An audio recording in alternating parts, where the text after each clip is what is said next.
Assalamualaikum warahmatullahi wabarakatuh. Saya di sini akan mempresentasikan tentang ujian kompetensi 2 dari mata kuliah pemrograman web yang diampu oleh dosen Bapak Ali Tarmuji, STMCS.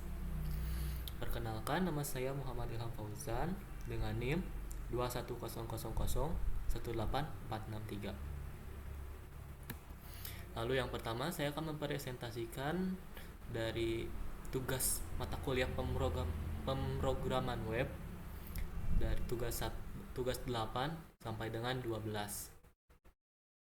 Materi yang akan disampaikan yaitu tentang JavaScript lanjutan, sintaks PHP dasar, lalu bahasa pemrograman PHP yaitu percabangan, perulangan, penanganan form, dan yang terakhir array dan fungsi di PHP.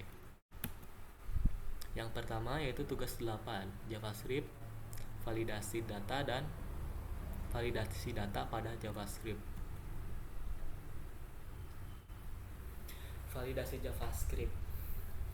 Validasi ini dilakukan untuk mengecek apakah user mengisi form inputan atau tidak. Dan jika tidak, maka program akan mengeluarkan pemberitahuan berupa alert atau jendela dialog pada browser. Nah, ini merupakan kode program dari validasi JavaScript tersebut, yaitu kita akan mendeklarasikan variabel nama, alamat, dan moto. Lalu memanggil nama dari form data diri pada file JavaScript, pada file HTML dengan nilai value. Lalu jika nama, alamat, dan motonya kosong, maka akan muncul alert nama tidak boleh kosong. Lalu return false. Nah, ini merupakan tampilan pada browser ketika kode program tersebut dijalankan.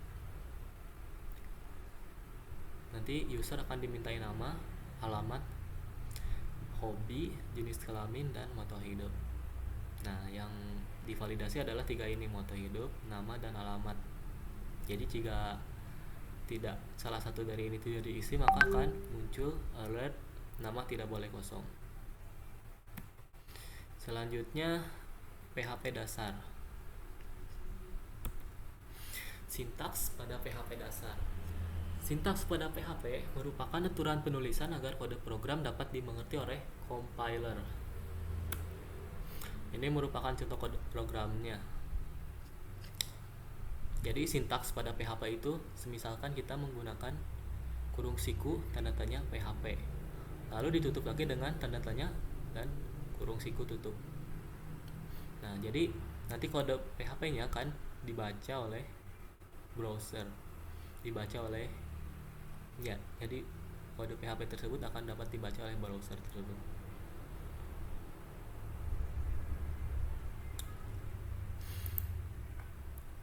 Selanjutnya ini merupakan contoh tampilan pada browser di Google Chrome.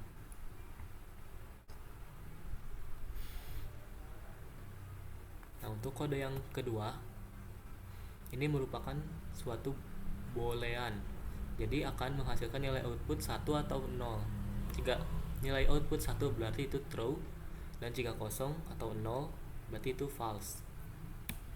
Selanjutnya, percabangan dan perulangan pada PHP. Percabangan dan merupakan alur bercabang yang akan dijalankan ketika memenuhi suatu kondisi. Sedangkan perulangan merupakan kondisi di mana baris program dijalankan secara berulang. Dalam percabangan terdapat 4 cara, yaitu yang pertama percabangan if, yang kedua percabangan if else, yang ketiga percabangan if else if, dan yang keempat yaitu switch case. Dan perulangan juga memiliki 4 cara, 4 tipe, yaitu perulangan for, yang kedua perulangan while, yang ketiga perulangan do while, dan keempat perulangan for each. Ini merupakan kode program dari tugas 10 dan 10.2.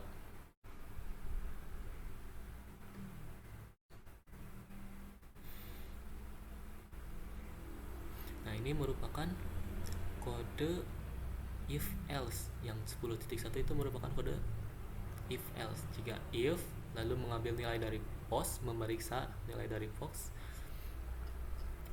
dan memasukkannya ke dalam variabel nilai, lalu variabel tersebut dicek dengan suatu kondisi. Apabila lebih dari 40, maka output akan menghasilkan nilai A, dan seterusnya lebih dari sama dengan nilai 3.67, maka nilai A min. Lalu pada kode program 10.2, yaitu program akan mengecek nilai post pada nama tinggi dan memasukkannya pada variabel tinggi. Jadi nanti akan dilakukan perulangan bertingkat untuk mencetak suatu segitiga. Selanjutnya ini merupakan tampilan pada browser. Ini merupakan tampilan pada tugas 10.1. Jadi jika kita menginputkan 3,55, maka nilainya akan muncul B+. Dan jika menginputkan 2.95, maka akan muncul nilai B-. Ini merupakan tampilan dari tugas 10.2. Yaitu jika kita menginputkan 5, maka akan mengeluarkan output berupa segitiga yang tingginya 5 baris. 2, 3, 4, 5.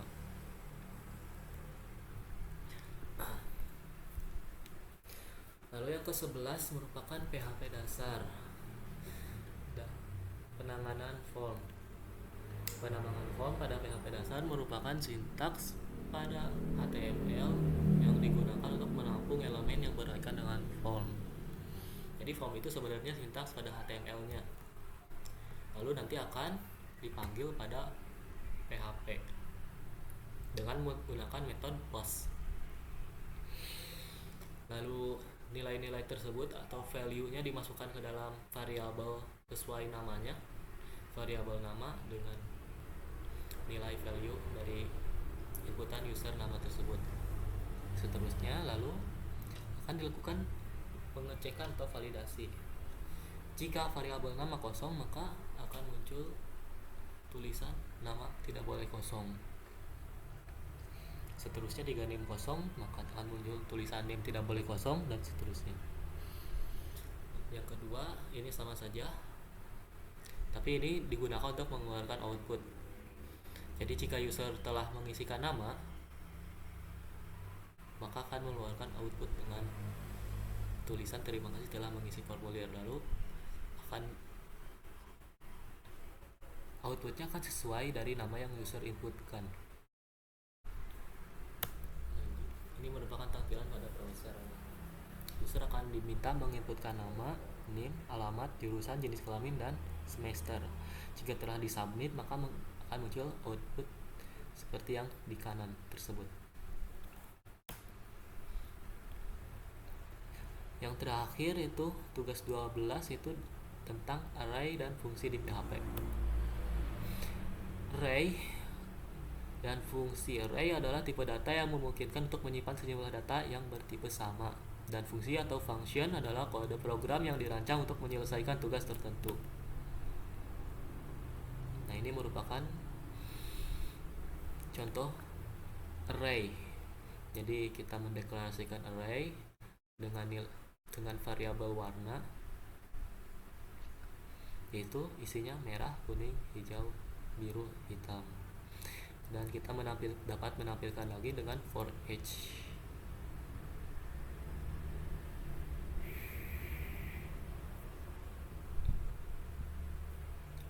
Lalu yang kedua, kita mengisi nilai variabel bernama nilai dengan nama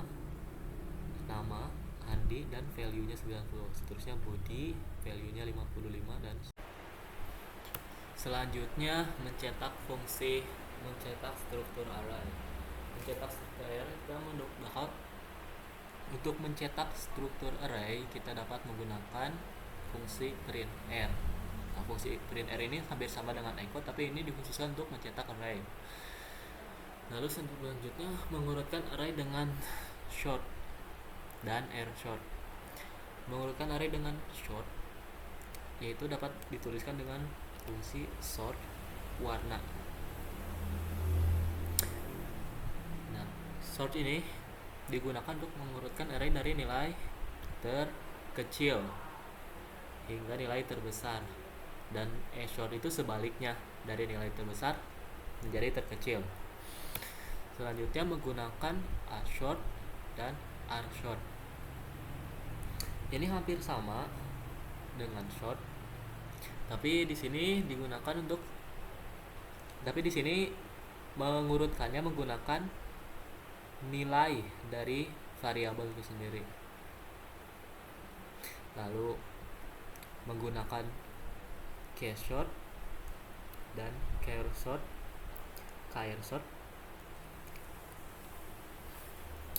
sama, yaitu mengurutkan nilai array berdasarkan kunci atau key. Jadi berdasarkan abjadnya dari ABC seterusnya, dan untuk char sort itu sebaliknya dari Z ke seterusnya ke atas. Terakhir mengatur posisi pointer dalam array. Untuk mengatur posisi pointer, semisalkan kita mendeklarasikan array dengan nama variabel kota Jabar. Nah, kita pertama print terlebih dahulu menggunakan fungsi printr dari variabel kota Jabar tersebut. Nah, untuk prosesnya kita memasukkan atau mengambil nilai array pertama ke dalam variabel mode. Memasukkannya ke dalam variabel mode. Lalu kita menampilkan variabel mode tersebut dan kita next untuk mengambil array kedua, yaitu array Bandung. Masukkan lagi ke dalam mode, next lagi Bekasi, next seterusnya Depok dan Tangerang. Setelah dipindahkan ke dalam mode, maka itu disebut mengatur posisi pointer dalam array. Yang terakhir mencari elemen dalam array. Untuk mencari elemen dalam array, misal kita mendeklarasikan kembali variabel dengan memasukkan array kota Jabar tersebut. Lalu untuk mencari elemen array, kita dapat menggunakan fungsi array untuk mengecek array, lalu memasukkan parameter dengan nama yang dicari dan nama variabel dalam array tersebut. Jadi misalkan kita mencari nama kota Depok di dalam variabel array kota Jabar. Nah, jika ada, maka akan memunculkan output menggunakan echo, yaitu kota Depok ada di array. Jika tidak, maka akan memunculkan else berupa kota Depok tidak ada dalam array. Selanjutnya ini merupakan outputnya. Yang pertama output untuk menampilkan array, yang tadi menampilkan array dengan while dan for each. Yang kedua yaitu mencetak struktur array. Jadi ini belum diapa-apakan, hanya mencetak saja. Sama yang ketiga mengurutkan array dengan sort. Nah, ini mengurutkan array. Yang keempat yaitu mengurutkan array dengan a short, yaitu mengurutkan array dengan nilai terkecil, outputnya 37, 55 dan seterusnya. Begitu bukan sebaliknya, ini dari 100 dan ke bawah. Yang terus mengurutkan array dengan case short. Nah, di sini mengurutkan arraynya menggunakan abjad ABC sesuai abjad ya. Jadi A, B, C dan seterusnya. Lalu dengan char short sama saja tapi kebalikannya, dari F, E, D seterusnya sampai A. Yang terakhir mengatur posisi pointer.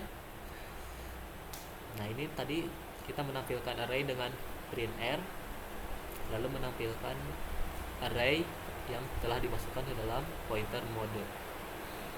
Terakhir, mencari array pada elemen array. Nah, jika value tadi Kota Depok ditemukan ada dalam array, maka akan memunculkan output Kota Depok ada dalam array. Sekian dari presentasi saya. Mohon maaf bila ada kesalahan. Wassalamualaikum warahmatullahi wabarakatuh.